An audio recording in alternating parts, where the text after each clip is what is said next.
да ви кажа здравейте, ще послушам моята колега Валентина Минчева да си изключим телефоните, защото ни предстои, убедена съм, една много вълнуваща, много смислена и много съкровена и литературна и човешка среща с Неда Антонова. Аплодисменти! Добре дошла, Неда.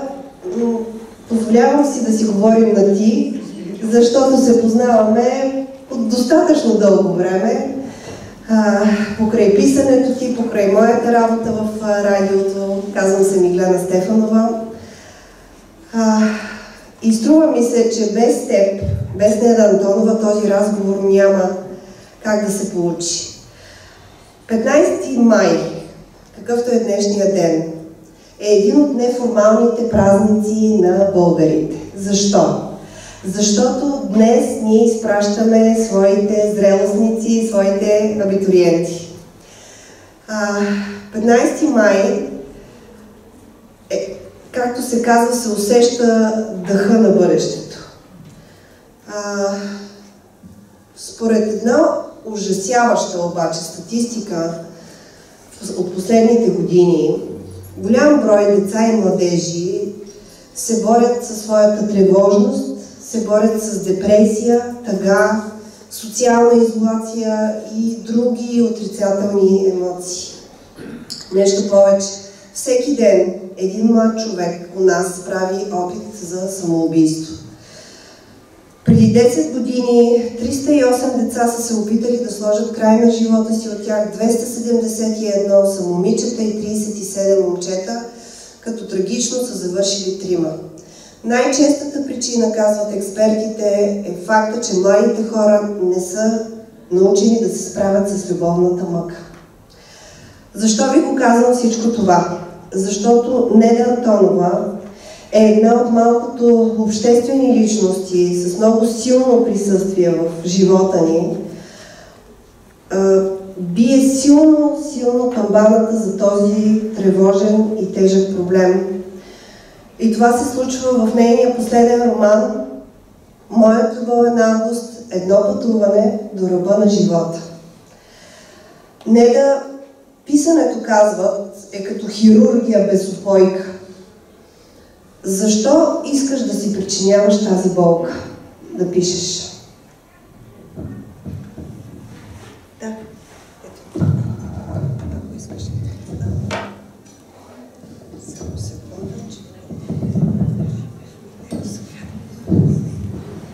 Дами и господа, мили хора, първо ви моля да ми извините, че просто гласа ми е много не радиофоничен. Остана така, че бях в една много вълнуваща, разкошна среща в Силистра и Духово, с много емоции, прекрасно беше.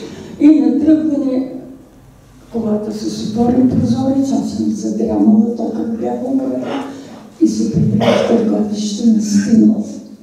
И това е резултата от тази моя среща, макар че тя беше много емоционална, много вълнуваща. Моля да ви извините, че наистина звучи неприятно, но се надявам поне това, което ще ви кажа, нещата да ви бъдат интересни. Много ми е нужна снимка от тук на залата за издателство. Ето, снимаме и с фотоапарат, снимаме и с камера. Нека първата снимка да бъде от тук на залата, от издателството държа. Добре, така. Преди колко, февруари месец, стана така, че разговаряйки с приятели на моя внук, който е студент, между другото споменаха, че техен приятел е направил опит за самоубийство. Но те така доста свободно си размениха тези реплики. Аз се очудвам и към, ви знаете ли какво значи това? Еми да, самоубиваш се, представяш да живееш и толкова. Аз бех изумена от факта, че нашите деца не знаят какво е смъртта. И почвах да ги разпитвам. Те викат, умреш, отиваш там, пръста, на тебе поникват цветя, трева и толкова. Това е. Викам, добре. А тази енергия, която отличава живия човек от мъртвия, според вас къде отива? Не знам. Казват те всички, трети курс студенти. Не знам вика къде отива. Значи децата ми наистина не са готови да размишляват за живота и за смъртта. Първо, като две противоположни състояния и второ, като неминуемо отиване от живота към смъртта. И от тогава тази тема ми стана така не настолна, но ми занимаваше съзнанието. И малко след това, винаги лошите неща, да се казва, ни намират, малко след това научих, че наше приятелско дете е правило опит за самоубийство. Точно такава се ми е разказала в книгата. Баща милионер, майката при раждане умира, детето се възпитава от братовчетка на бащата, много добро, иначе семейен уют, семейен климат, бащата не се свързва с никаква жена, за да не страда детето, докато поне стане пълнолетна. И в един определен момент тя се влюбва в едно момче от нейния клас. Уж всичко окей, уж си беха насрочили среща за в неделя там някъде да ходят, нещо да правят, много хубаво и вълнуващо. Тя излезе за малко някъде извън двора на голяма богаташка къща и го вижда с едно момиче от техния клас, едва ли не пригърнати. Тя, която казва, тя се казва Мия, тя казва за себе си: аз не съм имала детство. Не помня да съм пожелавала нещо, не помня да съм заставала пред витрина на магазин, да съм се отплесвала и така да мечтая за тази кукла или за тази рокличка или за нещо друго. Аз всичко получавах преди да съм го пожелала. Първият знак, значи дете от висшето ниво на обществото. Второ, влюбена, изгражда се хипотезата, че той не я обича, че той е с другото момиче и така почва да върти в съзнанието си, че за нея няма живот, че живота, който й предлага баща и нашето общество, не й харесва, че сигурно някъде има друг живот, който на нея би й харесвал. И останала една вечер сама, тя взема пакетчето с преспивателни, опаковката преспивателни на баща си и ги поглъща. Нататък е лесно да се представи какво може да се случи на това дете. Аз съм го описала така не по най-бруталния начин, но общо взето достатъчно подробно. Но книгата е написана не само за това, че децата не бива да се самоубиват. Аз се написах, за да ги изплаша с онова, което ще им се случи, когато отидат, дали горе, дали там, дали отзад. Никой не знае къде е невидимият свят, в който попадаме, когато напуснем земния. И тук ми вече беше много трудно, даже преди малко ви разказвах. Малцина са тези, които могат да кажат какво се случва с самоубиеца в момента, в който е скочил от прозореца или пред влака, или още взето, когато сърцето е спряло да топти. Тоест няма пулс. Да, но учените казват, че 10-15 минути след като сърцето е спряло да топти и няма пулс, съзнанието все още е жизнено и то вижда, възприема всичко, което се намира около самоубиеца. Това е така наречената клинична смърт. Проучих доста случаи на клинична смърт. Видях се с това наше дете, което ви казах, приятелско на нашето семейство. То ми разказа доста подробно, което е преживяло там, Нещо повече. Тя ми разказа за срещата с майка си, за срещата с други роднини от семейството, на които обаче не е могла да се доближи, защото тя е самоубиец. Самоубийците попадат в друго място, когато се отиде в невидимия свят. Хората, които завършват живота си с естествена смърт, поради болест, поради катастрофа, поради старост, отиват на друго място. А ето, тя попада там, където вече предстои да види какво я очаква от тук нататък. И именно това е най-страшното, което аз успях да изтръгна от различни древни книги на будисти, които е довела до нас голямата и философка, и ученка, както се казва, Елена Рьорих. И можах да разбера какво чака самоубийците там. И се опитах да го разкажа по най-краткия, но въпреки това много жесток начин. Няма да ви го разказвам. Ако някой иска, може да прилистите книгата, това е почти към края. И да разбере какво се случва с самоубийците. И нашето дете, когато вече е там на червената линия, или трябва да прекрачи и да отиде от среща на огромна тъмнина, която е пълна с хора, с души, с енергии, но те не се познават, не се докосват, нямат нищо общо помежду си. Въпреки че са милиарди, вероятно, всеки от тях е сам. И тогава тя все пак решава и казва: искам да се върна при тати. А както е известно в Вселенския закон, волята на човека е закон за Бога. Така съм го чела в не-две древни книги, които казват, щом човек е избрал нещо и казва: това искам да направя, никой, ни отгоре, ни покойници, никой не може да му попречи. Само казва: добре, избираш си това. Проблема е от всичко, каквото ще последва. И това дете, като разбира какво ще последва, все пак решава да се върне. Не съм сигурна дали го разказах обаче това ужасното достатъчно подробно, за да могат дечицата, които ще прочитат тая книга, защото майки ми пишат, майките го разбират това, зрели ум, но децата дали ще го разбират. И дали наистина тая книга ще да има заплашителен ефект. Страха, който ще помогне на децата, опитали да се самоубият, да се върнат отново към живота. Това не знам и да се замислям дали да не направя второ издание, при което много по-подробно да разкажа. Но това е ужасно. Аз самата се ужасявам, ако трябва отново и отново да го разказвам. Това е като хирургия без упойка, както казахме. Като хирургия без упойка е да напишеш такава история. Имаш чувството, че си ти. Ако автора поне мъничко не го преживее, то не може да го разкаже.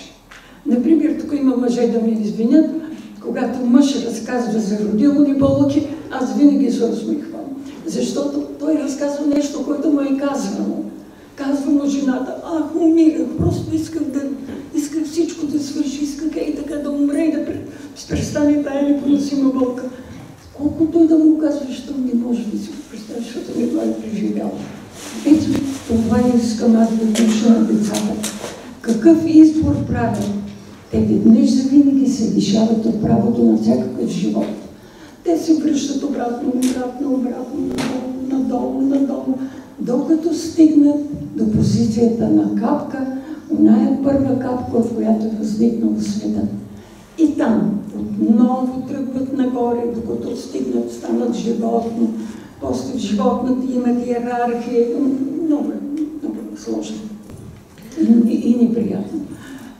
Но това, което ме плаши, като хода на срещи с гимназиите, аз ходя с удоволствие най-често в средно училище, те не знаят какво е смъртта, ама никаква представа нямат. Те си мислят, че се отиват там и всичко ще си бъде мирно и тихо, никой няма да има нужда да работят, за да се хранят, няма да има нужда да учат. Нищо, отиват и там, лягат си във пръста и ми е добре. представа нямат какво е. И никой не ги обучава в тази посока. Дори аз имам известни надежди, че може би български народ ще осъзнае, че е необходимо в някаква степен да се върне това обучение по религия, което да обясни на децата какво е живота и какво е смъртта. И за да могат да ценят живота, защото те миличките се боят се от живота повече, отколкото от смъртта. Не е страх да скочи от балкона, или да кажем от горния етаж, а е страх, ако отиде, има среща с любимия и той не дойде. Значи той не обича, значи тя е сама, значи той е животен скапан, живот мръсен, живот отвратителен, защото го няма с извинение пиклюто. Извинявайте, който кой знае какво прави в момента. Тя обаче ще отиде и ще се налапа с хапчетата или ще скочи, или ще си. На датата 11 март, когато тази книга излезе на пазара, в село Бресница, как се казваше, Гоце Делчевско, едно момиче се качва на тавана на баща си, една салика на 15 години и на тавана си мята въжето. Оставила писмо до двете си сестри и пак някаква любовна история.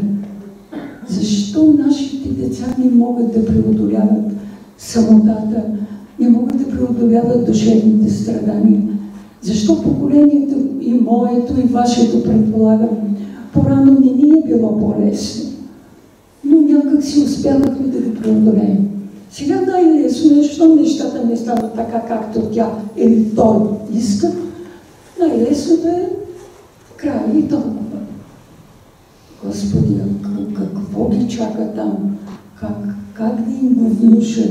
И затова така стигнах до извода, че едни от хората, които могат да бъдат най-полезни на децата, като ги предизвикат към откровенност, са бабите. Не защото аз съм баба, а може би пък и тъкмо за това. Моя внук и с майка си и баща си не споделя много. Но смени абсолютно всичко. Какво му се е случило с момичето, къде, какво, що. Говорим си като приятели. Тези деца имат нужда да бъдат изслушвани, да им бъде разказвано, да им бъде говорено, да споделяме с тях своите собствени неуспехи. Успехите са лесни и ясни. Колко грешки съм правила в живота си, колко неща не съм успяла да осъществя, разказвам му на него и той вика, знаеш ли, пък аз мислях, че си живяла много лесно. Те си мислят, че нашия живот, понеже имаме домове, успели сме нещо да направим за тях, имаме образование, че всичко ни се дало лесно. А то не е било така. Как да ги подготвим да приемат живота с цялата негова сложност и тяжест? Това и с колеги си говорим. Те викате ми, трябва да ги учим, трябва да пишем. Да, ама на никого не го се пише за смъртта. Сега майки ми пишат, а не деца, които купуват и я четат. Една майка вика, знаеш, аз прочетах книгите и вече се зазяпвам в израза на лицето на моето дете. Вече се вслушвам в интонацията на думите, когато ми говори нещо. Кога ми казва, дай ми пари да си купя той, по един начин. Кога ми казва, дай ми пари да си купя, пак нещо си дам. Но има разлика в интонацията. Аз разбирам, че примерно в втория случай тя иска да си купи или дрога, или някакви други неща, които тя не иска аз да знам. Ето това, мили хора, ако се вслушваме повече и се вглеждаме в децата си, може би по някакъв начин ще успеем поне да станем тези приятели, с които те да споделят и поне малко да ги спасим от тези гибелни техни мисли. Не да. Разбрахме, че повода за написването на тази книга е тъжен, но тъжна ли е книгата ти «Моя любовен август»? Не. Не може да е тъжна, защото моите герои са живи и здрави. На всички проблемите се развиват по един прекрасен начин. Имат една много добра учителка, завършват образованието, някои от тях вече са готови да стъпват в брак, помислят си. Общо взето, живота какъвто се върви, протече и с моите герои. При тях важното е да разберат, че трябва да търсят приятелство. Като им стане нещо зле, като, да кажем, няма подходяща дреха да отидете къде си, а момичетата от групата имат това и това и това, което тя няма, тя се затваря вкъщи или си пише дневника, или реве, или се напива, ако няма никой вкъщи. Трябва да ги научим, но как, кой да каже, как да ги научим да посрещат живота малко по-мъжествено, малко по-така, на принципа, и това ще мине. Те мислят, че това, което се случва днес, то е най-важно, пък то не е най-важно. Утре се случи още по-важни неща, още по-интересни. И в училище ни ги учат на такива неща. Учат ги, аз гледам по литература, моят внук, който беше гимназист, оксиморон, жаман. За какво ги учат? Тия глупости не му говорят, например, как трябва да се държи момчето, когато е влюбено в едно момиче, как да му говори, как така да постигне красота на общуването. Това те не го умеят. Четат разни книги, но книгите в повечето случаи са правилни, които отразяват един живот, който не е нашия живот. И затова винаги, когато ходим по срещи, се обръщам към родителите. Моля ви се, помагайте на децата си, като бъдете с тях колкото може повече. Знам, че работите за хляба, и не само за хляба, и за туалетите, и за почивките на море, и за всичко, което искате да има вашето дете. Но опитвайте се да говорите с тях, разказвайте им за себе си, за това, което не сте успели, и въпреки това имате един цял живот. Те си мислят, че щом днеска нещо не става, то значи така ще бъде цял живот. Отпадат духом, те нямат такава обща идея, която да ги държи правилно, мога така да кажем. Ние нямаме национална доктрина, нямаме национална литература. Нашите деца нямат национален идеал. На предците ни идеала е бил съединението прави силата. Сега няма дори това. Ние не знаем какво основното нещо, към което един българин трябва да се стреми като член на обществото, не само като майка, като баща и така нататък. Много неща ни липсват на нас и те рефлектират върху нашите деца. Вероятно, ти имаш въпрос, аз като взема думата и губя чувство за мен.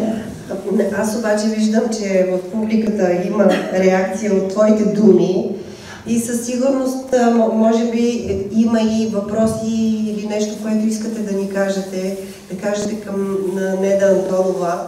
Затова се обръщам към вас. Да. Вероятно, повече ме знае, колеги, на журналист. Милички, аз съм стара и не чувам. Аз ще ти казвам. Аз ще ти повтарям. Аз не съм стара, не чувам. Самоубийството и така наречените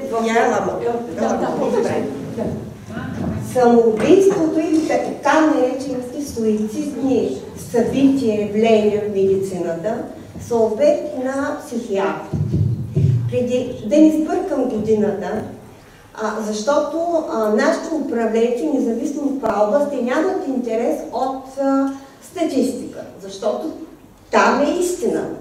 Не знаем какво се беше случило, да знам, на 15-16, преди COVID-а, когато Здравното министерство казва, че има бум на самоубийствата. Започна една кампания цяла година. Първо резвите здравните инспекции извикаха психиатри. След това те се направиха, грубо казано, организационни комитети.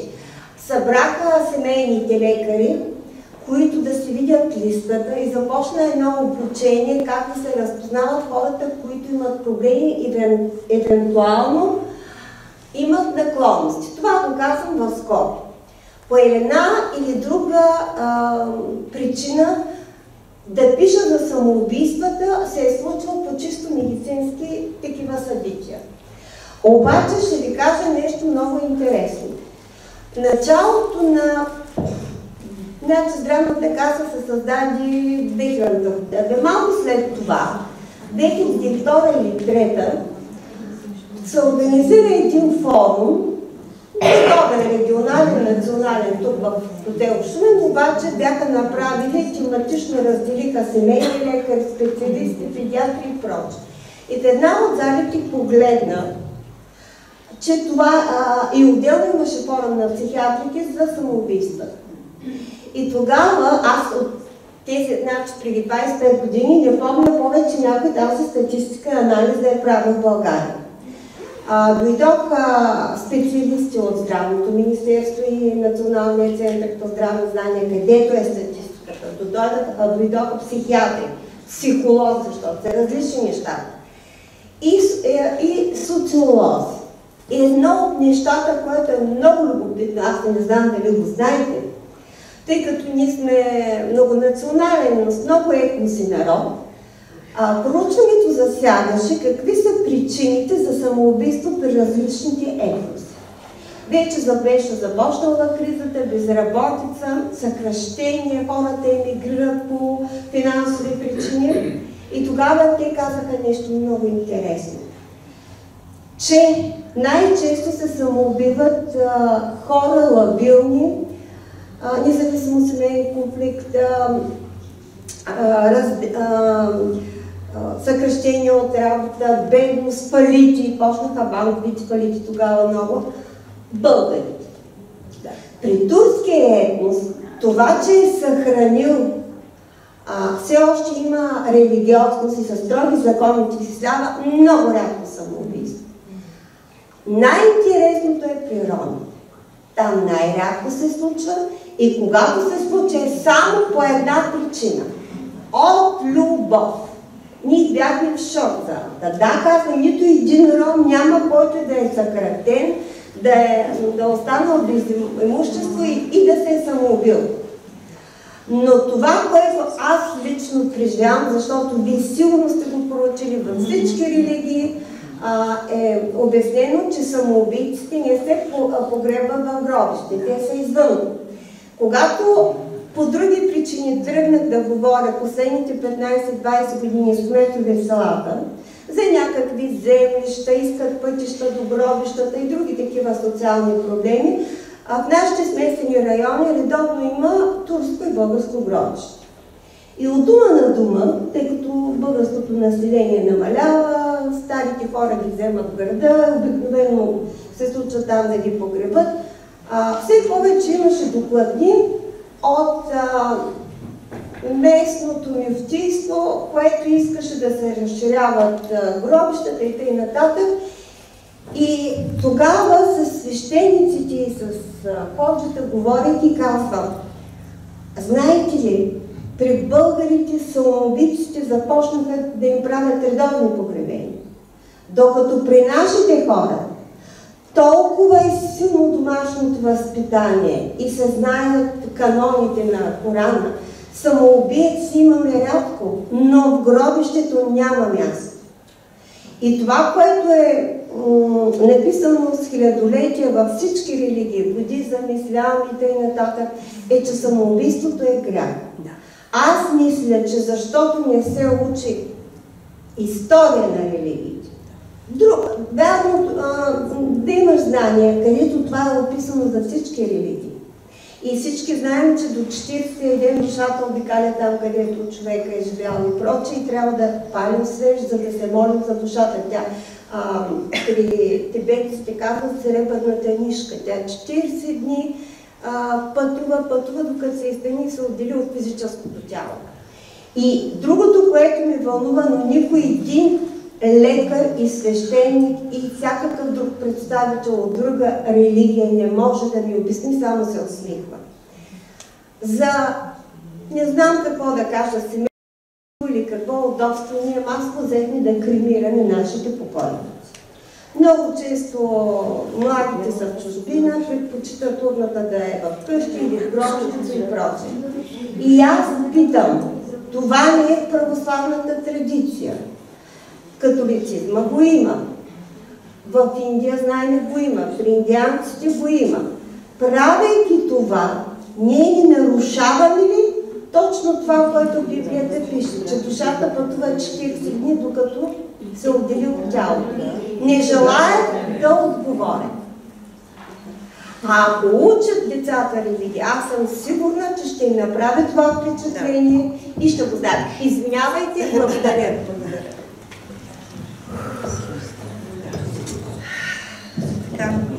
Всичко това ние си го говорихме преди да започне този разговор за отношението на различните етноси към самоубийството. И от тебе чух, че наистина българите са на първо място и така нататък. Но ако се върнем към романа, повода, който ни събира днес, когато аз го четох, като че ли смъртта ми се стори дори красива. Правилно ли ми е това усещане? Така? Не е ли твърде красива, даже тази смърт в романа? Сега, това, което съм намерила в тези книги, които наистина трябваше да издирвам, защото много малко се пише за тези неща. Рая е там, а ада е тук. Казва, че живота на земята е много труден. И че затова човешката енергията, наречена душа, идва в тяло, за да може да се,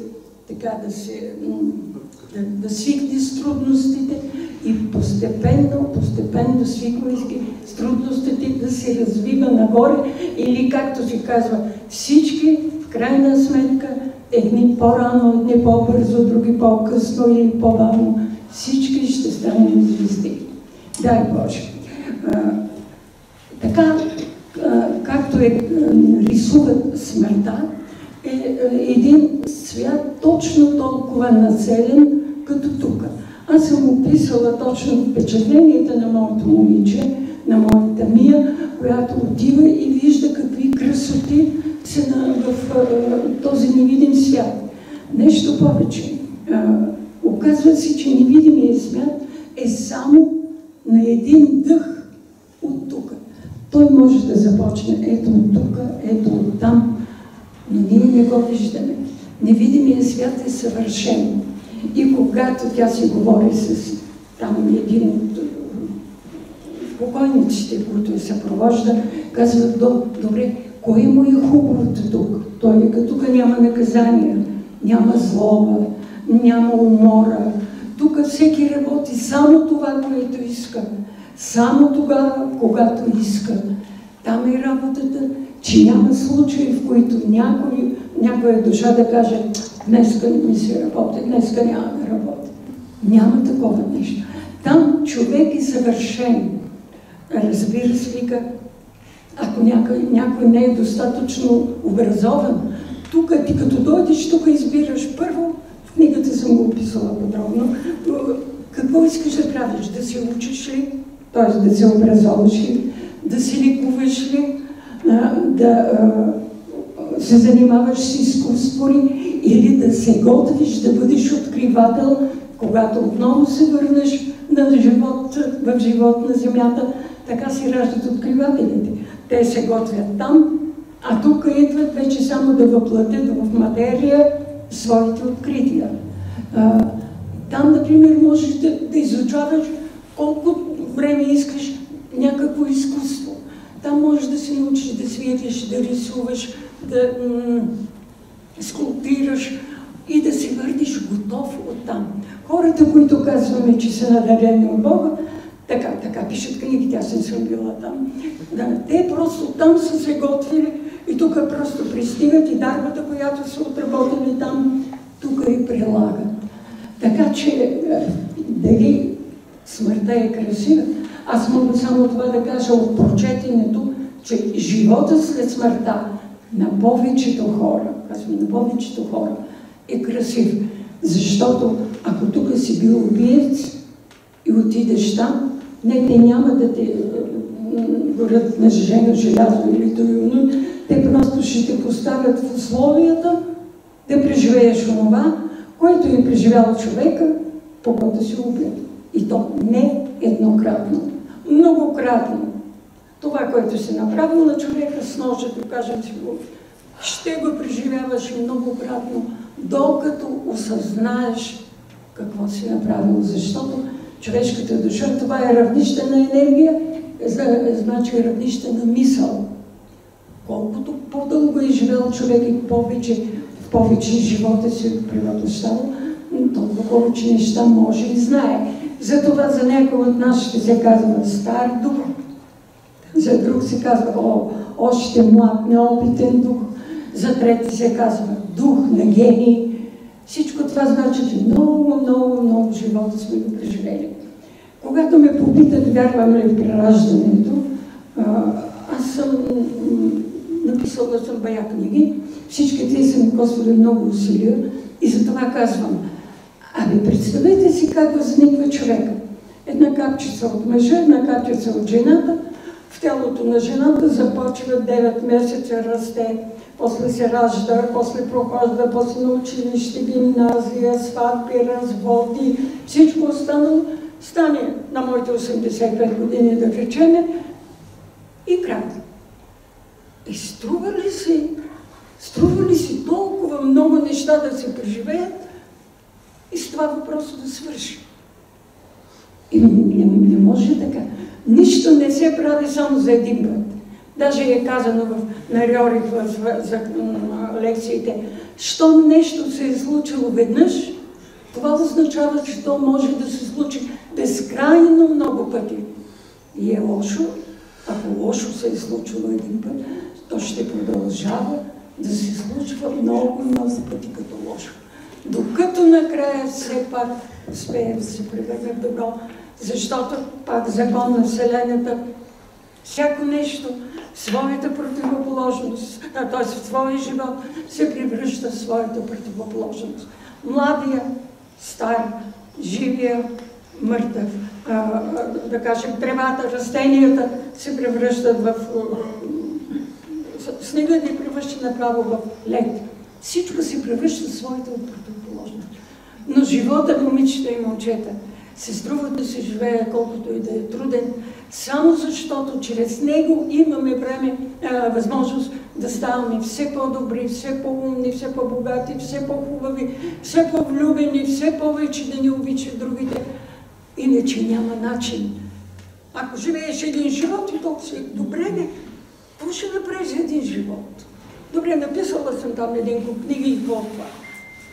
Ама дали съм се развила достатъчно? Дали съм направила достатъчно добро? И целта ни е тук да правим колкото можем повече добро. Ако ще дода добро на една тревичка, като я правиш добро, ако не стъпиш върху нея. Извинете, тая лекция от друга тема. Добре. След всичко, което ни казваш, много бих искала да те попитам, ти страхуваш ли се от смъртта? След всичко това, което си чела за нея, което си проучвала? Не се страхувам от смъртта, но не съм човек, който казва, айде идва по-бързо. Казвам, трябва да си го изживее всичкото. До последна капка да си изпие лимонадата или там кафето. До последна дума да размена с хора. До последното минимално добро да направя на растение, на животно, на човек. И друго вярвам, че щом човек те държи, Бог те държи на земята, значи има защо. И ми казва една съседка, ма за какво на сестра ме държа, като нито мога да говоря като хората, нито мога да им наготвя на децата. Какво добро им прави, за какво ми държи да се мъча? Викам, това ти и аз не го знаем, но има защо. И тя почва да си мисли, за какво добро? И успя все пак да стигне до извода, че всичките и нови дрехи, които до тогава ги изхвърлила в контейнера, тогава взе да ги пакетира в кашони и срещу нашата тяхната къща има един по цял ден нещо като детска градина за възрастни хора. Там ги хранят, движат за тях, пеят им, разказват си интересни неща, гледат филми. Тази жена започна да събере нещо в кашончето, отива и го дава на домакинката. И аз мисля, че това също е нещо добро. което може тя да направи. Вика, ма то си струвало, вика, бе, струвало се още малко да го живея. Ето, ако можем на някого, на повече хора, да внушим, че винаги се струва да се живее. Или както ми каза мой един стар учител, знаеш ли, моето момче, много ме боли, той имаше рак, много ме боли. Обаче той лекар дойде, лекуваме нищо. Другия дойде, каза, еди какво си пак, пия гълта, нищо. И знаеш ли, кое е смисъла на моето боледуване? Това, че толкова млади хора се учат върху моята болка и утре те ще излекуват моите деца или децата на моите деца и така нататък. Значи, няма такова нещо на този свят, което да е безсмислено. Дори сега ние с вас и да ми си говорим, някой може би да си мисли, че аз тия неща си ги знам, госпожата защо би ги разказва. Но и втори път, като ги чуете, ще намерите нещо, което вероятно не сте прочели или не сте чули преди това. Дано да има такава полза. Има ли някой, който иска да попита Неда Антонова да Само зададе да ви въпрос? питам нещо. Но накратко, ако може. Накратко, като гледате живота на някакъв човек, съдбата на някакъв човек и той страда, можете ли така да подозирате какъв е дух предишния си живот? О, аз нямам никакви, да кажа, нямам никакви абсолютно гадателски способности. Аз имам само творческа интуиция.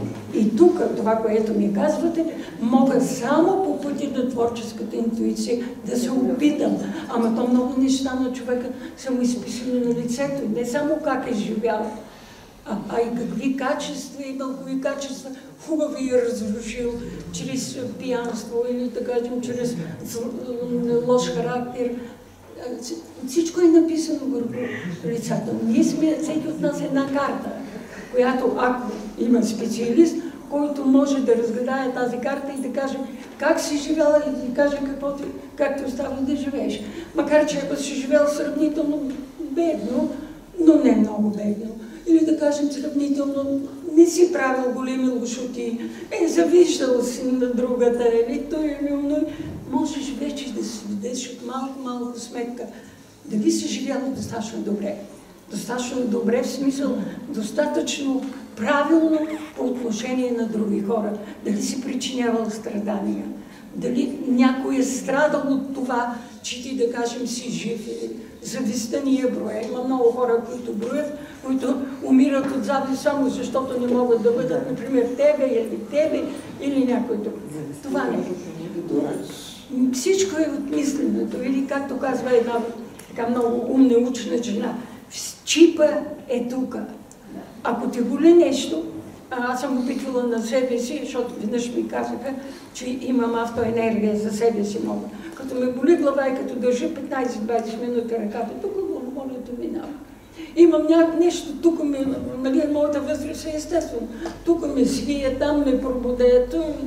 Като се сложа ръката толкова 15-20 минути и всичко минава. И питам, възможно ли? И тази жена, с която говоря, вика, да, всеки човек си е автолекар. Първо трябва да си мислиш, че тая болка, където е стомахът ти, не е рак, не е перитонит, аз не знам, понеже не боледувам, не знам такива, какви болести могат да бъдат на стомаха. Не си внушавай, че си болен. Едно нещо, но сега много искам да ви го кажа, което онзи ден успях, пак благодарение на книгите, разбира се. Ако да кажем, говориш си с някой и непрекъснато да повтаряш, да знаеш, да знае, че ще се разболее. Ще се разболее, дойде ли зима, аз винаги се разболявам. Не, аз ще се разболея и да знаеш ли от какво ще умра? Ще умра от простуда. И почваш да си говориш глупости на нещата, така и си ги връвчеш едно след друго. Откъде ги знаеш тия неща? И моята приятелка каза, не те го повтаря, той ще го довикаш, бе. Щом го повтаряш, то ще чуе и ще дойде. Не, то няма да чуе и да дойде. Когато нещо си повтаряме, това е, че ние го предвиждаме, ние го предчувстваме, дълбоко в себе си вътрешно го осъзнаваме, че такова нещо ни предстои и то се случва. Ама не защото ние сме го извикали, като сме го повтаряли, а защото просто организма го изисква, начина на живот, Или просто самата ни карта, която ни е написана преди да тръгнем, да дойдем в плът. На 85 години. На 85 години си. Нали не ме завиждаш? Не ти завиждам. Пожелаваме го. Много ти се радвам даже. Никога не съм допускала, че мога да се разболея, защото се работех толкова много. Знаете ли, момичета, колко огромен труд е писането на книги. Огромен труд. Аз съм приведена не защото съм много стара, а защото преди на пишещата машина, а от 93-та година на компютъра, така. Аз не мога, никога не съм се чувствала нормално. Така изправяме да върна. Трудно се пише книги, но ако ви няма вас, ако ви няма тези срещи, на които ние с колегите отиваме и говорим, отговаряме на въпроси и се радваме, че вие цените нашия труд, тогава нашия труд нямаше да има смисъл. И аз като сядам да пиша книга, винаги си представям публиката. И тя ми предупреди, понеже знае, че аз винаги говоря права и съвсем близко до моите читатели, защото аз не мога да седнала пред читателите. Сила тя ме предупреди, че трябва да съм седнала. Викам, това е сценария сега, няма да го променяме. Така, внушавайте си, че нищо лошо не може да ви се случи.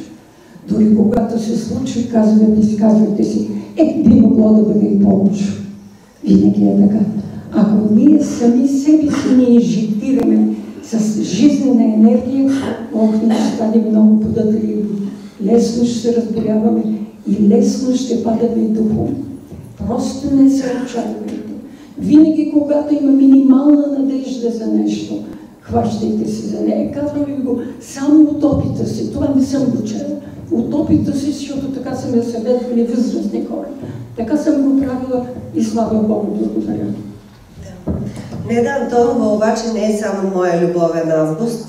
Неда Антонова са и нейните исторически романи. Ти с тях започна всъщност през 79-та година. 45 години и повече вече. Кажи ми, кои са въпросите, на които все още нямаш отговор? След толкова написани книги, след толкова изследвани теми, след толкова време на Земята.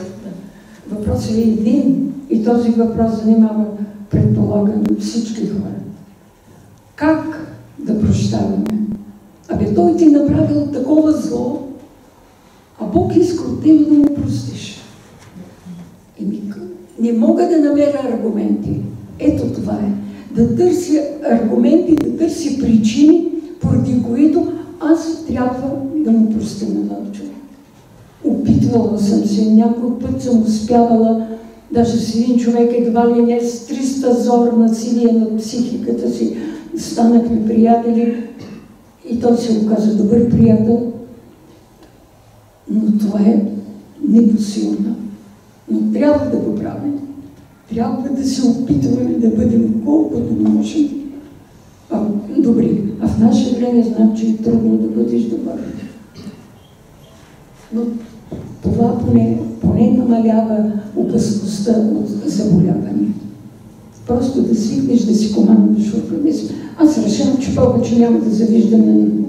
Аз, например, завиждам момичета, я да ви видя, на всички високи жени. Мъжа ми беше висок, красавец. Аз на него една такива топчета до него, така. А сега като видя висока, стройна жена, на която отива всичко, и просто завиждам. И така, и сега пак. И по някой път, като ме заболи глава, си мисля, сигурно днеска съм завидяла на някоя жена на панаира. Примерно, красиви млади жени, облечени прекрасно. Никога не съм ги виждала на млади. Била съм млада, хубава младост съм имала. Не завиждам. Не завиждам на богатите, защото това, което смятам за най-важен в живота, аз го имам. Семействата, дома, дарбата си. Друго повече не искам. То имам това, което ми трябва. Но някой път, като видам млада, хубава жена, никак не искам да съм такава. В другия живот ще бъдем такива, каквито мечтаем сега да бъдем. Обещаваме си. Нали? Как ще ви? Високи и стройни. Най-малкото високи и стройни. Да. Има ли някой желание да попита? Да, заповядай. Само ела тук отпред. Да. Ето един млад почитател на творчеството на... Ето този микрофон. Да, че го познавам. Така ли? Аз съм отдолу. Берк ли си? Да, аз съм. Боже, трябва да ми разкажа за Берк отдолу. Той е изключителен музикант. Искам да ви попитам, мислите ли, че сезона, в който се извършват самоубийствата, може да бъде като някакъв фон на... Берки, сега имате момче, ела тук. Мислите ли, че сезона, през който се извършват самоубийствата, може да бъде като фон на мисълта за извършване на самоубийство? Защото, примерно, нашия господин по философия казва, ако самоубийството се извърши есента, мислите и много спонтанно и много бързо се прекрива. Този въпрос ме навежда на мисълта, която един лекар ми каза. 3 пъти спасява, всъщност 2 пъти спасява едно момче от самоубийство и 3-тия път вече не успява да го спаси. Като имате предвид, че изпадайки в клинична смърт, той е видял всичко това, което е видяло моята героиня. Тоест, стремежа към смъртта е, както казват учените, иманентен. Той си е като инстинкта и друг като инстинкта за сън, инстинкта за ядене, инстинкта за размножаване. Ние си знаем, че един ден ще умрем. Да. Така че инстинктът към смъртта е естествен.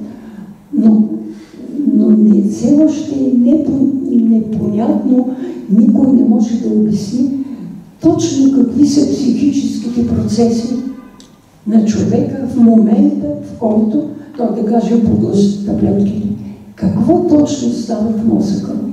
И двама много известни американски учени казват, че в главата на човека така наречения десен преден лоб отговаря за това човек да може да вижда всичко, каквото е в невидимия свят.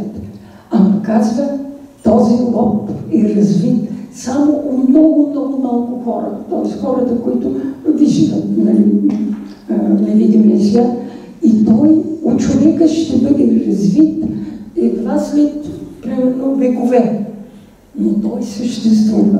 Този лоб, който прави човешкия ум способен да прониква в невидимия свят. Аз не знам правилно да отговорих на Берк, но той ще ми сега. Само да ви кажа... Да, задължително исках да ни разкажеш за Берк, защото ние не говорим само за смъртта и за самоубийствата, за младите хора. Берк живее в Долу. Много добър пианист. Още докато го слушах как се развирва, аз не съм музикант, но имам известни сетива, които ми помагат да различавам истинското от фалшивото. Бях в друго помещение в общината, докато го слушах, че се развирва долу на пианото. Усещах невероятната мощ на удара, не само силна, в такъв смисъл, интелектуална мощ, естетическа мощ на неговия удар. Малко предния ден бях видяла неговата учителка по музика. Ама аз още като я видях тази жена, виждам, че тя не е от този свят. Тя не е от този живот. Ингеборг се казва, Нейла, в черна рокля, ама една такава изпита, слабо, удовлетворена, едно лице, което излъчва нежност, доброта и така да ви кажа, не от наша кръвна група, да се казва, не от нашия материал, от който ние сме направени. Жена от друг свят. Тогава слушах и друг нейн ученик. И двамата великолепни. Разбира се, аз нямаше така силно да се впечатля от Берк, ако не беше ми казал, че Събек току-що се е върнал от конкурс. Той пише и стихове. Участва в конкурс за Христо Ботев, за текст и е получил награда за този текст. Значи той пише стихове. Сета, свири на пиано, отличник в училище. Вижте как понякога някой пристига тук, научили отгоре на много неща и ние се очудваме, що това момче дете на обикновени родители, нали, които не се отличават с никакви особени, да кажем, странно влечение към изкуство, изведнъж съчетава в себе си и музика, и литература, вероятно, ако опиташ, ще се окаже, че има някакъв вкус към изображение. Ето така е. Друго аз мога да говоря до утре, ама нека вие да си почините от мене и аз да си поема дъх. И аплодисменти за Вера. А какво пишете сега? Това, да. Коя е следващата ти книга? Връщаш се отново към нашето минало. Добре. Да. Исках там, има няколко мои книги. Ако някой момичета от вас иска да прочете интересни книги за жена, прочетете Царица Елеонора българска. Втората жена на цар Фердинанд, която светът е нарекал короновения ангел на България. Винаги, когато говоря за нея, аз се разпъквам. Невероятно. Има книга за любовта на Ботев и Венета. Тя живее с него 40 дни. Той живее с нея 40 дни и го убива. Отива на Радецки, на Балкана и го убива. Тя живее с него до края на живота си. Жена, по-голяма от него, бедна, разведена с дете, не е грамотна. И когато той е убит, един от свещениците и казва, че е отишъл в рая, защото е загинал за свободата на България, тя казва, аз как ще отида при него, като умра? Той казва, прочети Библията 2 пъти. Бог ще ти опрости всички грехове. Тя казва, ама аз не познавам буквите. Тя не е грамотна жена. Взема на квартира едно момиче Търново, живее 4 години от тях, той научава да чете. И тази жена чете 2 пъти Библията. И всички вярват, че когато е починала, тя умира с неговото име на уста. Казва, Христо, идвам. И всички вярват, че те двамата са намерили горе. Книгата за любовта и смъртта на Левски. Ох, каква красива любов е имал. Не ми си разказва за нея. Ще се разрува тук. И една книга, която може би някой от вас познават, героинята. Книгата се казва Елегия и е за 2 български принцеси. Едната е 1332 година Кера Тамара, българска принцеса, другата е Людмила Живкова. Двете принцеси, които еднакво са обичали България, само че Кера Тамара е била съпруга на Султан Мурад и там е направила нещо много важно и сериозно, с което е помогнала на България.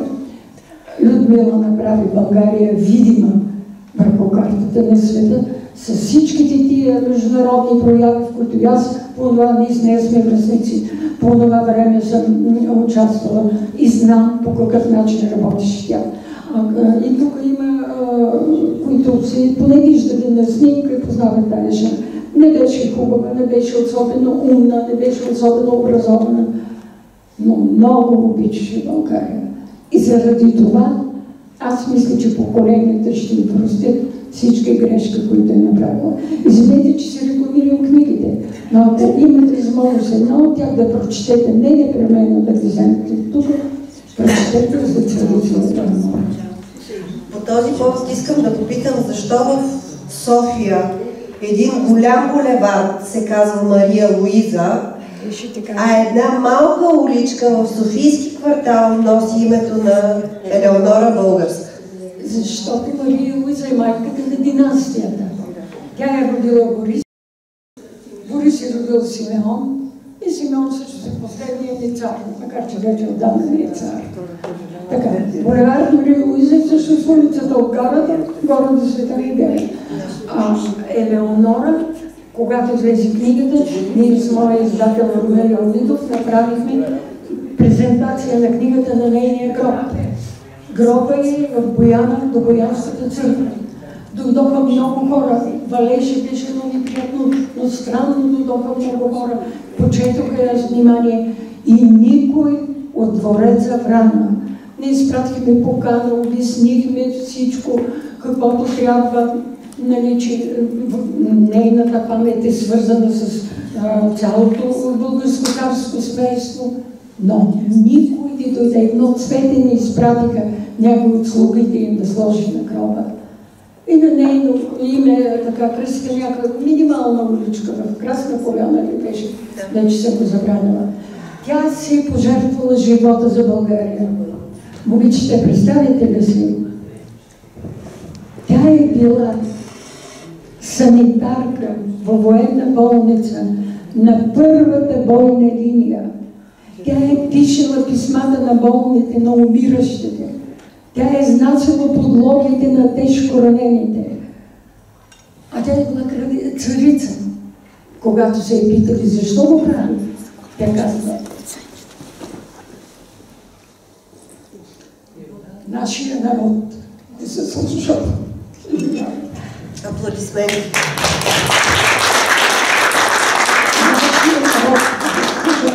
Да. Там брака не е консумиран и те за това. Нашия народ го заслужава. Велика.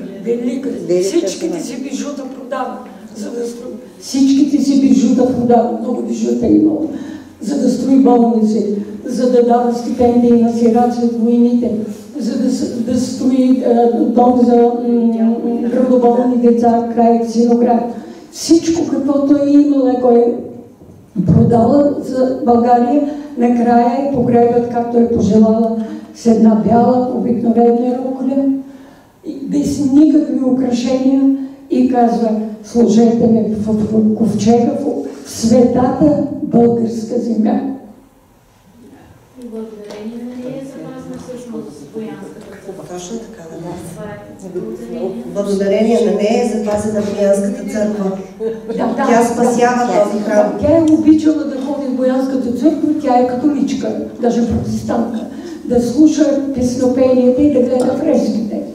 И там жената на кмета казва: за Ваше Величество, мъжете са решили да се борят в Боянската църква, а тя е от времето на асенници, от времето по-стари от Ренесанса в Европа. Това е известно. И царицата казва: как така това чудовище, като се бореш? Събира мъжете отвън и какво сте решили? Така, Ваше Величество, много е малка. Бояна става голямо село, децата ни искали да идват тук, те няма къде да се поберем. И тя вика: извикайте ми един зидар. И пристига майстор Пере, пристига той, тя казва: колко ще струва едно място от селото такова и колко ще струва построяването на една нова църква. Той вади калема от ухото и почва: да видим Ваше Величество сега. Той и казва определена сума. И ти казва: сумата и имате от мене. Ама тя няма пари, тя бедна немска принцеса. Взема си най-скъпите бижута, дава ги на придворната дама и на адютанта. Те отигат в Виена при най-реномирания бижутер и се връщат с доста сума, голяма сума пари, приведена по сметката в банката на царицата. И така е оцеляла това, с което ние се хвалим сега пред целия свят. Боянската църква го дължи на нея. И още много добри неща да правя. Аз предлагам Да стигам. Да свършим тази част от нашата среща, защото със сигурност много от вас очакват личния си разговор, личния автограф с Неда Антонова, личната среща. Благодаря ви за това, че дойдохте в този какво прекрасен... пишете все пак? Сега пишете. Пропуснахме за Атанас Буров, аз да изкажа. Ние по-възрастните сме чували за един голям българин, който е бил и дипломат, и политик, и журналист, и банкер. Казва се Атанас Боров. Другарите са го затворили след 9 и го уморяват в затвора, да не му дават хапчетата за сърцето, а той бил на 79 години. И неговата дъщеря, Бела, Недялка се казвала Бела Бурова, след като той е погребан, тя отива и предлага личните си услуги на КДС и става сътрудник на службата. До 1987 година тя е била сътрудник на службите таен, за която никой друг не е знаел. И тя е била толкова добра в работата си, тъй като тя е от бившите. От нея никой от бившите не се страхува. Тя ходи на гости, насам, натам, нали? И каквото чуе, всичко носи. Била изключително ценен кадър. Помогнала е на България в един много труден момент. Това е факт. И накрая, когато вече е била много стара, 1991 година, Политбюро и гласува лична персонална пенсия за особена помощ на държавата. Не мога да го разбера това и повярвайте ми, не знам дали ще започна да работя книгата, макар че вече съм си обещала. Не мога да си обясня защо го е направила. Възможно е да е било сиромашия, защото всичко се е взели. Те са живеели на квартира с детенцето си, защото и мъжа, и той е богаташ, и той е в затвора. По каква причина? Нямам обяснение. Просто искам да си представя трагедията на баща ми. Ако той отгоре можеше, сигурно не можеше и виждал, че тя е направила точно обратното на онова, за което той е възпитава. Тя е много особена като образ. Богата възможност за литературен образ. Ама като нямам отговор, аз не мога да изградя правилните обстоятелства. Не знам в какви обстоятелства да сложа, от които да проличи защо Аджева го е направила. БНТ имаше филм за нея. БНТ. Телевизията е имала филм, филм за нея. Документален. Да, но никой не може да каже защо. Да. Никой защо го е направила. Например, тя е помогнала на България в един много труден момент, когато цяла Европа ни е плюела заради възродителния процес. Тук аз не казвам доколко е правилно, кое не е правилно, но цяла Европа е била против нас. А тя е имала приятели в Париж. Като нейн приятел е бил Жак Шабан Далмас, който е бил министър-председател по едно време. На нея дават охрана, нашите хора тук. Тя отива и успява да го убеди, че българите, че турците, на които им се връщат българските имена, са всъщност потурчени преди в началото на турското родство, когато е било потурчването тук. Така убедено е говорила, че Франция е била на наша страна, когато цяла Европа наистина и били сме много нещото търговско, политическо и всяко отношение. Това тя го е направила. Някои други неща, но и много хора са пострадали от нейните доноси. Не мога да го измисля. И обещавам вече като, ако го измисля, ще я напиша за година и половина. Ще я напиша, ще мога да се поправя. Благодаря. Благодаря за този разговор. Заповядайте сега да се видите лично с нея. Позволете ми само да кажа, да се хвана за думите на Неда. Заслужава тази публика, този наш народ, заслужава автор като Неда. Браво!